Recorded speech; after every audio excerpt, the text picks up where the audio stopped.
The fluorescent lights flickered just before everything went black. One moment, the classroom was buzzing with the chatter of students finishing their notes. The next, it was swallowed in darkness. For most, it was only a temporary power outage, but for one student, it was the last time anyone would see them. His name was Daniel, a quiet 17-year-old with a habit of staring out the window during class, lost in his own thoughts. That afternoon, he sat near the back, doodling in his notebook, unaware that history was about to twist around him in the most terrifying way. The year was 1981, and the school had always been considered safe. Teachers joked about the old wiring and the occasional blackout, but nobody had ever imagined what would happen that day.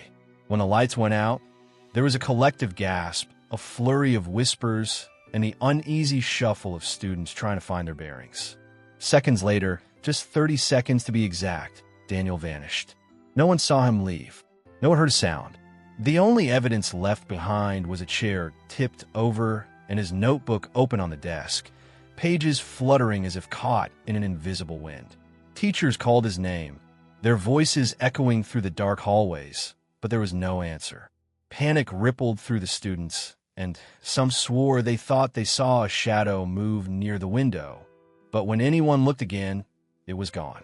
Even decades later, no one could explain what happened. Some whispered about a secret hidden in the school's basement.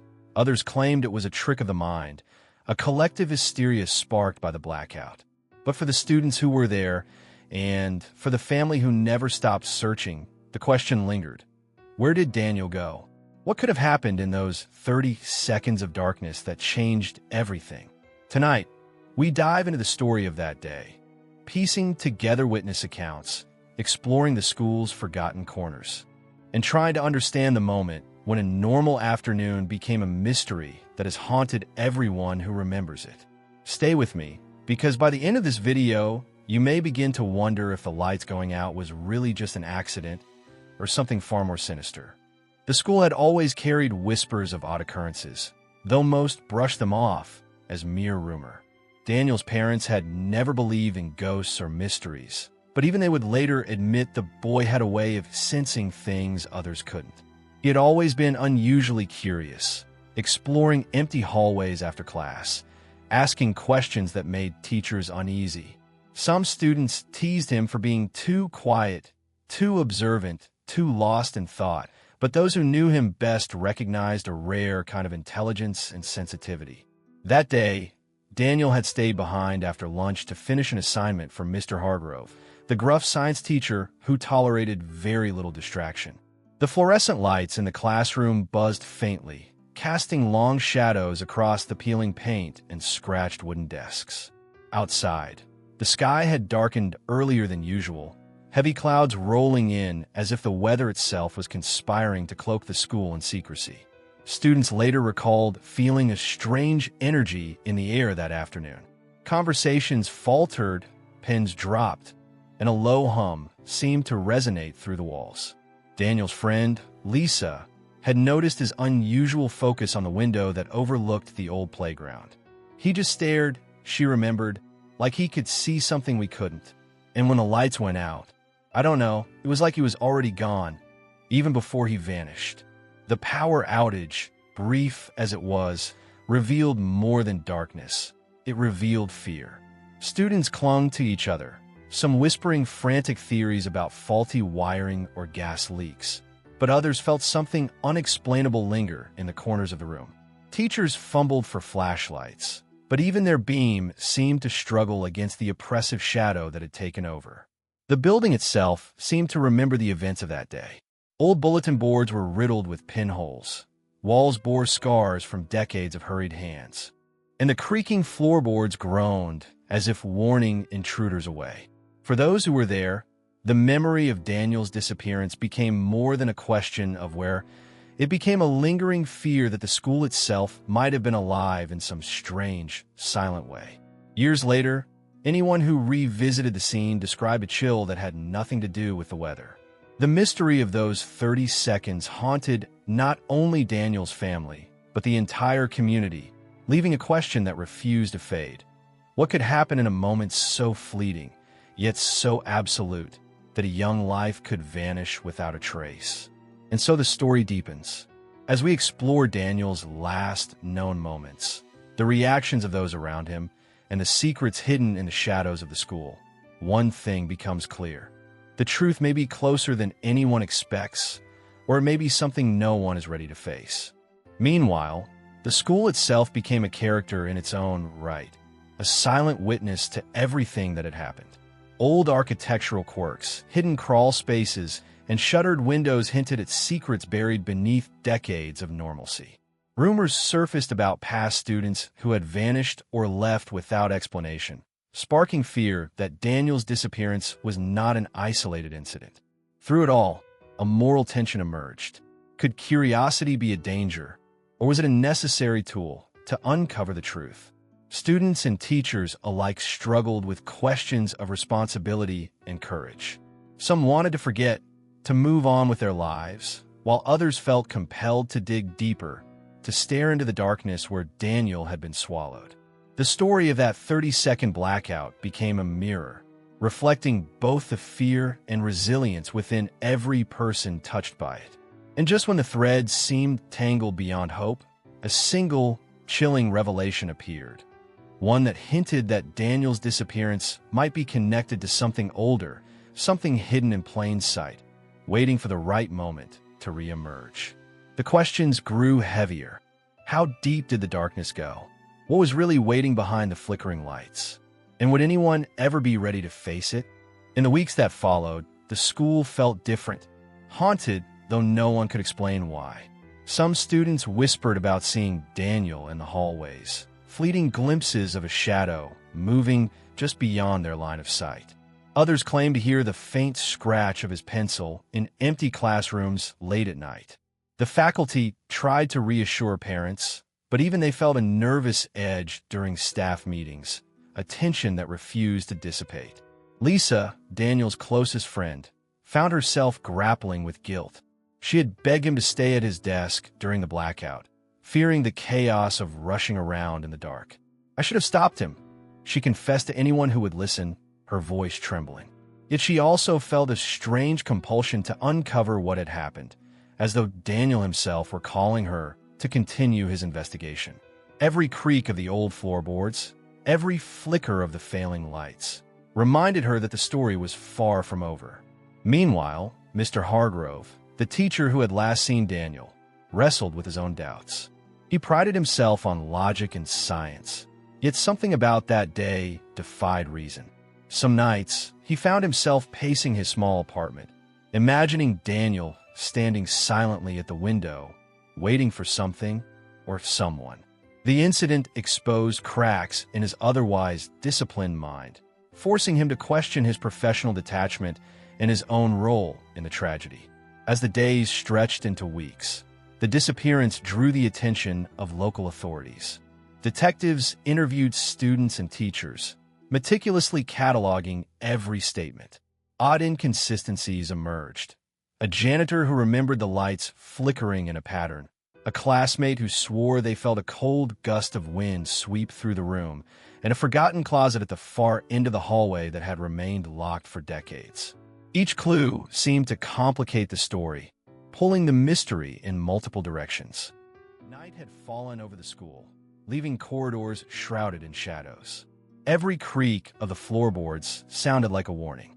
Lisa clutched her notebook, pages filled with sketches and observations, each one a breadcrumb leading toward answers she wasn't sure she wanted.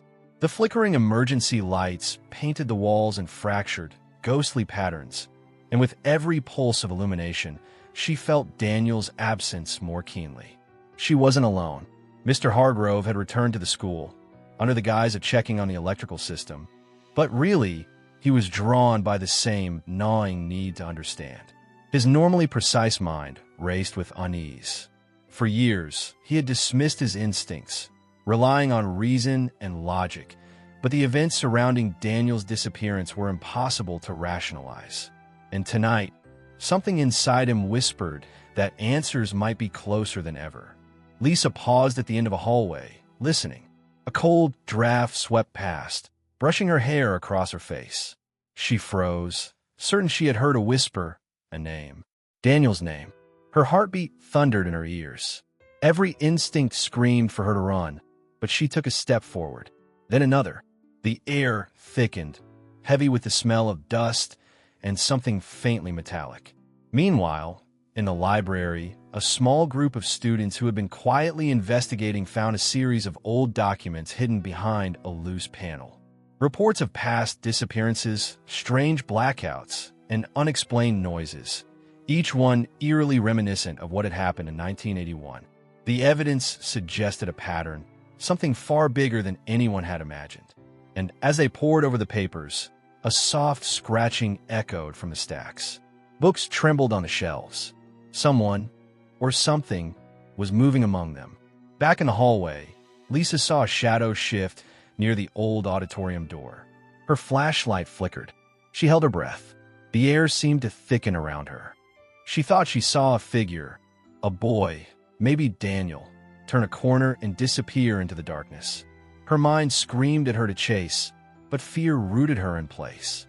The lights flickered again, leaving only darkness for a long, torturous moment. Every corner of the school seemed alive. Whispers threaded through the walls. Footsteps echoed where none should have been. Even Mr. Hargrove felt it, the building itself resisting exposure, as if it were hiding something it didn't want anyone to see. Each revelation brought more questions. Each shadow hinted at a truth that could change everything. And yet, the answers remained just out of reach, teasing those brave enough to search. Lisa's flashlight went out. Complete darkness swallowed the hallway.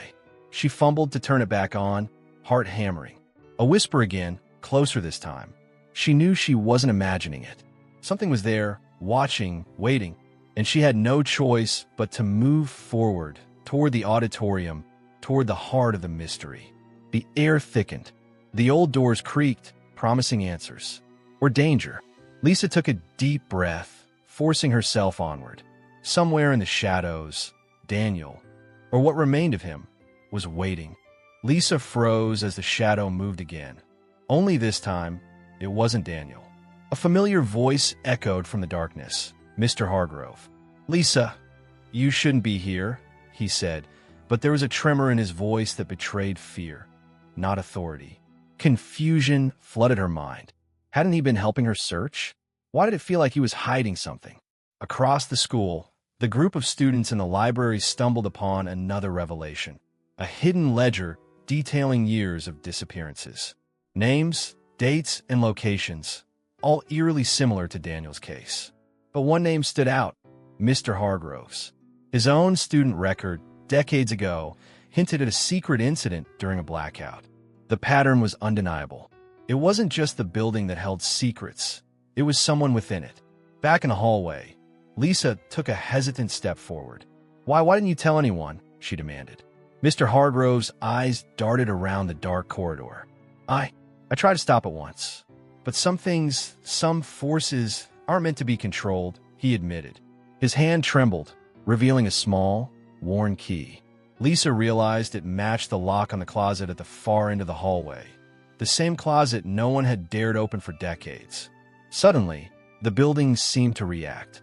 A cold wind gusted through the corridor, slamming doors shut and rattling windows. Shadows twisted unnaturally, forming shapes that almost looked human. The truth hit Lisa like a jolt. The blackout, the disappearances, Daniel. None of it had been random. Something, or someone, was orchestrating it. And Mr. Hargrove had been entangled with it all along. Meanwhile, in the library, students discovered another chilling clue, an old diary from a teacher who had vanished years before. The entries hinted at a pact, a watcher that existed within the school's walls. Every blackout had a purpose, every disappearance a ritual. Daniel wasn't the first, and he wouldn't be the last, unless someone intervened.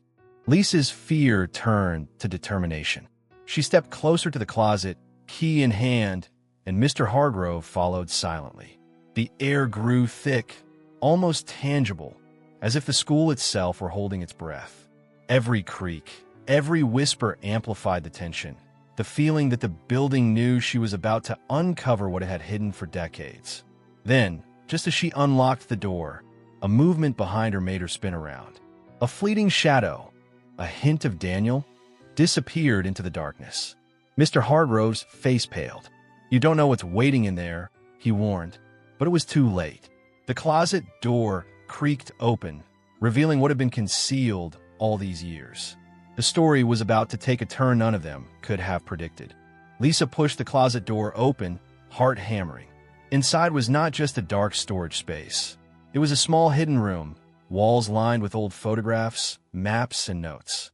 And there, in the center, a faint glow illuminated something impossible.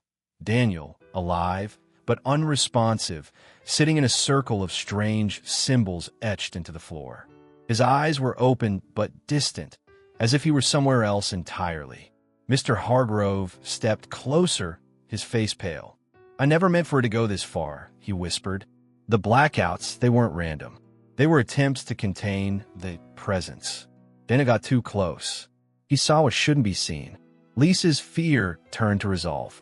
She remembered the diary, the ledger, the patterns. If the disappearances were part of a cycle, breaking it required courage, not avoidance. With trembling hands, she reached for Daniel, gently touching his shoulder. A cold, almost electrical shock ran through her, and the room seemed to pulse in response. Shadows twisted violently, as if resisting her intervention. "You have to let him go," she demanded of Mr. Hargrove. "Whatever this is, it can't control him if we refuse to fear it." He hesitated, torn between decades of guilt and the immediate danger. Then slowly he nodded, stepping back. Together, they traced the circle's markings with water from a small bottle he had brought. Something he had read long ago could nullify the ritual's hold. The room shook. Whispers turned into cries. Shadows stretched like fingers clawing the walls. And then, with a blinding flash, the oppressive energy lifted. Daniel blinked, confused but alive. He looked around, the haze in his eyes clearing as he recognized Lisa and Mr. Hargrove. Relief flooded the room, but it was fleeting. Outside the circle, the closet walls now revealed a hidden door, one that hadn't been noticed before. Curiosity overcame fear.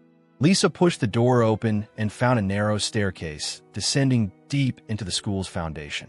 Faint scratches and faded footprints suggested that this was the origin point of the disappearances, the place that had been feeding the blackouts for decades. The room beyond was empty, yet something lingered, a shadow at the far corner that dissolved as soon as they looked directly at it. Daniel whispered, "It's still here, watching." Mr. Hargrove shivered. "Some things we can only contain, not destroy." As they emerged from the hidden room, the school felt lighter, freer, yet the lesson lingered. Curiosity, courage, and connection had saved Daniel, but the darkness was patient. It waits, always. And then, as Lisa and Daniel stepped into the hallway, the emergency lights flickered one last time, just long enough to reveal a faint handprint on the wall, a mark that hadn't been there before. A reminder that some mysteries never truly end. The story of Daniel's disappearance, the blackouts, and the hidden rooms would be told and retold, not as a tale of terror alone, but as a testament to human courage, connection, and the power of confronting what seems impossible. The darkness had tested them all, but had also revealed their strengths, their compassion, and the bonds that could withstand even the most incomprehensible events. And as the sun rose over the old school the next morning, a faint, almost imperceptible flicker appeared in one of the windows, a reminder that some mysteries never truly end. They linger, quietly, asking only that we remain vigilant, curious, and brave. Courage isn't the absence of fear, Lisa thought. It's moving forward even when the darkness is real. If you've enjoyed unraveling this mystery with us, don't forget to like, share, and subscribe, because every story deserves to be heard, and every voice can shed light on the unknown. The school was quiet now, its hallways empty and still. The blackouts had stopped, for the first time in decades, and Daniel walked beside Lisa, both of them shaken but alive. The experience had left its mark.